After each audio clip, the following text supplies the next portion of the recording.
ప్రభుత్వం చేపట్టిన కొత్త జిల్లాల పునర్విభజనపై కొన్ని ప్రాంతాల్లో వ్యతిరేకత వ్యక్తమవుతోంది. తాజాగా మరో 3 జిల్లాల ఏర్పాటుకు ప్రభుత్వం ముందుకు రావడంతో ప్రత్యేక జిల్లాల డిమాండ్లు ఊపందుకున్నాయి. ఇక జిల్లాల విభజనతో పాటు మండలాలు, డివిజన్ల మార్పులు, కొత్త మండలాల ఏర్పాటుపై ఆందోళనకు దిగుతున్నారు జనం.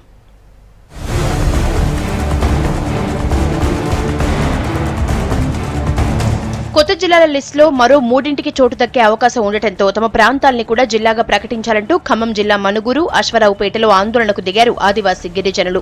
జిల్లాలోని గిరిజన ప్రాంతాలన్నీ కలిపి ఆదివాసీ జిల్లాగా ఏర్పాటు చేయాలని డిమాండ్ చేస్తూ ఏజెన్సీ జిల్లాల బంద్ నిర్వహించారు. ర్యాలీ నిర్వహించిన గిరిజనులు గిరిజన జిల్లా ఏర్పాటు చేసేదాకా పోరాటం ఆపేది లేదన్నారు.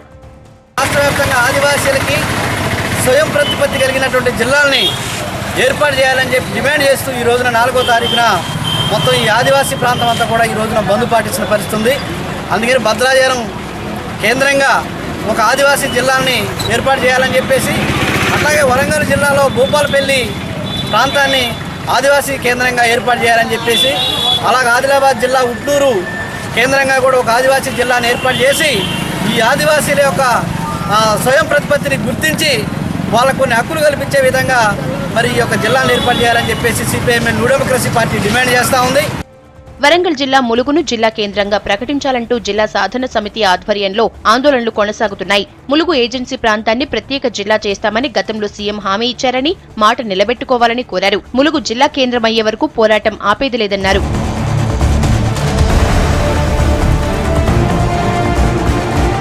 శంషాబాద్ పేరుతోనే జిల్లా ఏర్పాటు చేయాలంటూ ఆందోళనను తీవ్రతరం చేశారు జేఏసీ నాయకులు. మొదటి రోజు పార్టీలకు అతీతంగా రిలే నిరాహార దీక్షలు చేసిన నాయకులు రెండో రోజు ఎయిర్పోర్టుకు వెళ్లే రోడ్డుపై బైఠాయించారు. దీంతో బెంగళూరు జాతీయ రహదారిపై గంటల తరబడి ట్రాఫిక్ నిలిచిపోయింది.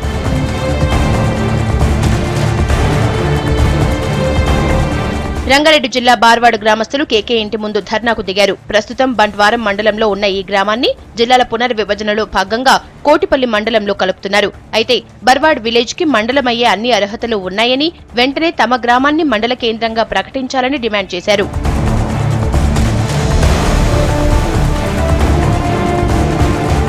ఇక హుస్నాబాద్, కోహెడ మండలాల్ని కరీంనగర్ జిల్లాలోనే కొనసాగించాలని డిమాండ్ చేస్తూ నేతలు చేస్తున్న ఆమరణ దీక్షలు రెండో రోజుకు చేరాయి. హుస్నాబాద్ ను సిద్దిపేట జిల్లాలో కలపాలన్న నిర్ణయాన్ని ప్రభుత్వం పునరాలోచించాలని డిమాండ్ చేస్తున్నారు.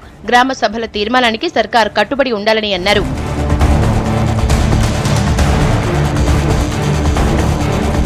కొత్తగా ఏర్పడే జనగామ జిల్లాలో తమను కలపొద్దంటూ నల్గొండ జిల్లా గుండాలలో గ్రామస్తులతో కలిసి ఆందోళనకు దిగారు అఖిలపక్ష నేతలు. ప్రభుత్వ తీరుకు నిరసనగా గవర్నమెంట్ ఆఫీసులకు తాళాలు వేసి రాస్తారోకో చేశారు. గుండాల మండలాన్ని యాదాద్రిలో కలపకపోతే ఆందోళన తీవ్రం చేస్తామని హెచ్చరించారు. ప్రజా ప్రతినిధులంతా పదవులకు రాజీనామా చేసి రేపటి నుంచి ఆమరణ నిరాహార దీక్షలకు దిగేందుకు సిద్ధమవుతున్నారు.